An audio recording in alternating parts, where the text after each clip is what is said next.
Hi friends, నేను మీ మహా. ఎలా ఉన్నారు అందరూ? అందరూ బాగుండాలి, అందులో నేను ఉండాలి. ఒకసారి ఇక్కడున్న పరిసరాలను గమనించండి.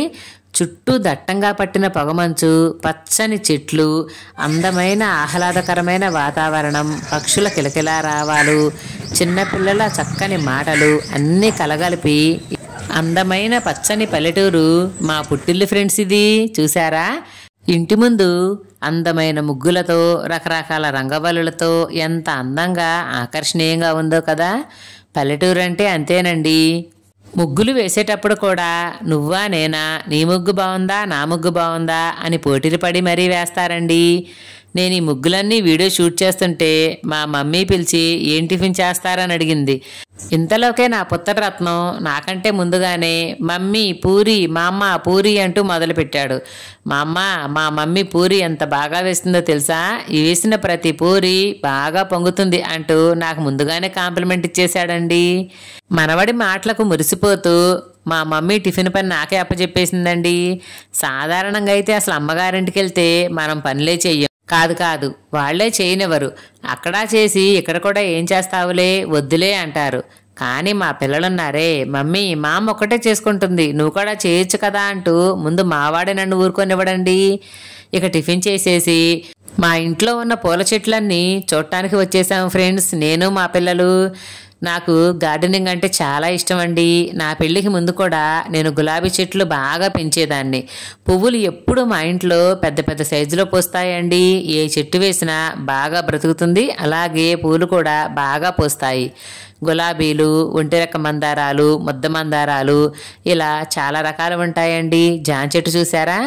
పల్లెటూరులో సహజంగా ప్రతి ఇంటికి ఒక జామ చెట్టు అయితే ఖచ్చితంగా ఉంటుందండి. జామకాయలు కూడా చాలా బాగా కాశాయి. కాయలు చూడండి, ఇప్పుడే పక్కవానికి వచ్చి కొయ్యటానికి రెడీగా ఉన్నాయి. ఇదైతే మల్లె చెట్టు ఫ్రెండ్స్. మల్లెపూలు కూడా సమ్మర్లో బాగా తెగుతాయండి. అలాగే మా అమ్మ వాళ్ళ ఇంట్లో సెంటు మల్లి, నందివర్ధనాలు, నూరు వరహాలు, కరివేపాకు చెట్టు, గోరింటాకు చెట్టు, ఇంకా డిసెంబరాలు, ఇలా అనేక రకాల పూల మొక్కలైతే ఉన్నాయండి. ఇవి చూడండి, జస్ట్ ఇప్పుడే చెట్టు నుంచి తెంచిన జాంకాయలు ఫ్రెండ్స్, ఎంత బాగున్నాయో కదా. వైట్ కలర్లో తెల్లగా కలర్ వచ్చి చూడగానే కొరుక్కొని తినేయాలంత అందంగా అయితే ఉన్నాయండి. సరే వచ్చేయండి, ఇప్పుడు మిమ్మల్ని అందరినీ నేను నాకెంతో ఇష్టమైన ప్లేస్కి తీసుకువెడతానండి.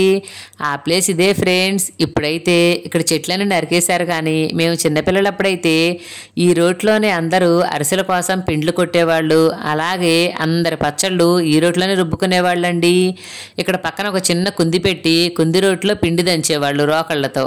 అలాగే ఆ పెద్ద రోట్లో గోంగూర పచ్చడి, పండుమిరపకాయ పచ్చడి, టమాటా పచ్చడి, అలా అందరి పచ్చళ్ళు కలిపి ఒకళ్ళు ఎగతూస్తూ ఉంటే మరొకళ్ళు పచ్చళ్ళు రుబ్బుకుంటూ ఉండేవాళ్ళండి.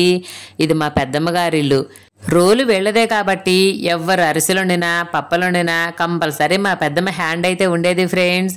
మీకు చూపిద్దామంటే ప్రజెంట్ మా పెద్దమ్మ లేదండి, ఊరెళ్ళిందంట. సాయంత్రానికి మా డాబా పైకొచ్చి ఊరినంతా పరిశీలిస్తుంటే నా పెళ్ళైన కొత్తలో మా ఆషాఢ మాసంలో జరిగిన ముచ్చట్లన్నీ నాకు ఒక్కొక్కటిగా గుర్తుకు రాసాగాయి ఫ్రెండ్స్. మరి ఇప్పుడు ఆషాఢ మాసం అయిపోయి శ్రావణ మాసం ఎంటర్ అవబోతుంది కదా, అందుకనమాట. మరి మా లైఫ్లో జరిగిన కొన్ని సరదా సంగతులు మీతో షేర్ చేసుకోవాలనుకుంటున్నానండి. ఎన్నో రాయబారాలు, ఎన్నో మిస్టరీలు, ఎన్నో ఎదురుచూపుల తర్వాత జరిగిందండి మా పెళ్ళి ఏప్రిల్ 30వ తేదీన జరిగింది. మరి మనకు ఆషాఢ మాసం వచ్చేది ఇంచుమించు జూలై నెలలో కదా. ఈ 3 నెలలు కూడా మేము మరొక ప్రపంచంలో ఉన్నామంటే నమ్మండి. అర్ధాంతరంగా వచ్చిన ఆషాఢ మాసం మా ఇద్దరిని వేరు చేసేసిందండి.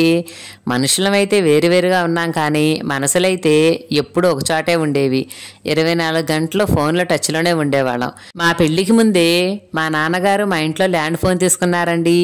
ఇక ఈ ఆషాఢ మాసం వచ్చింది మొదలు ఆ ల్యాండ్ ఫోన్లో 24 గంటలు నేను మాట్లాడుతూనే ఉండేదాన్ని. ఆ ఫోన్కి యాక్చువల్గా కొన్ని ఫ్రీ కాల్స్ ఉంటాయి. ఆ ఫ్రీ కాల్స్ అన్నీ యూజ్ చేసుకుంటేనే కానీ మనం మాట్లాడే కాల్స్కి బిల్లు పడుతుంది. నేను అక్కడ లేనప్పుడు అసలు వాళ్ళు ఫ్రీ కాల్సే సరిగ్గా వాడుకోలేకపోయేవాళ్ళంట. కానీ నేను ఉన్న ఒక్క నెలలోనే జస్ట్ 15 రోజుల గ్యాప్తోనే ఫ్రీ కాల్స్ అన్నీ అయిపోను ఇంకా 500 బిల్లు వచ్చింది.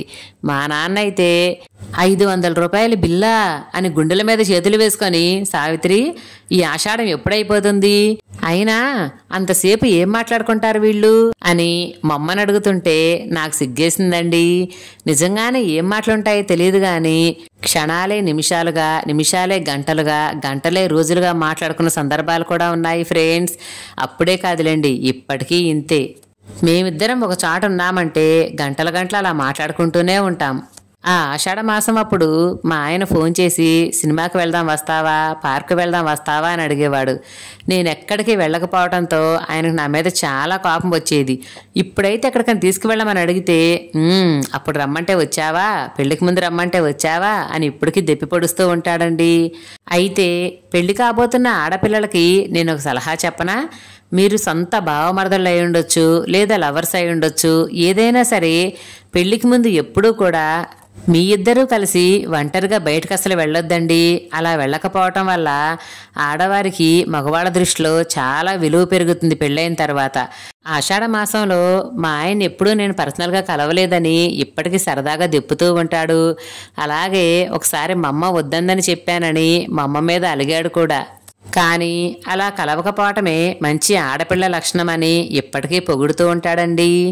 మొత్తానికి నెల రోజుల మా ఇద్దరి దూరం శ్రావణ మాసం రాకతో మేము ఏకమైపోయామండి. ఇది ఫ్రెండ్స్ ఈరోజు వీడియో. నచ్చితే లైక్ చేయండి, షేర్ చేయండి, సబ్స్క్రైబ్ చేసుకోండి.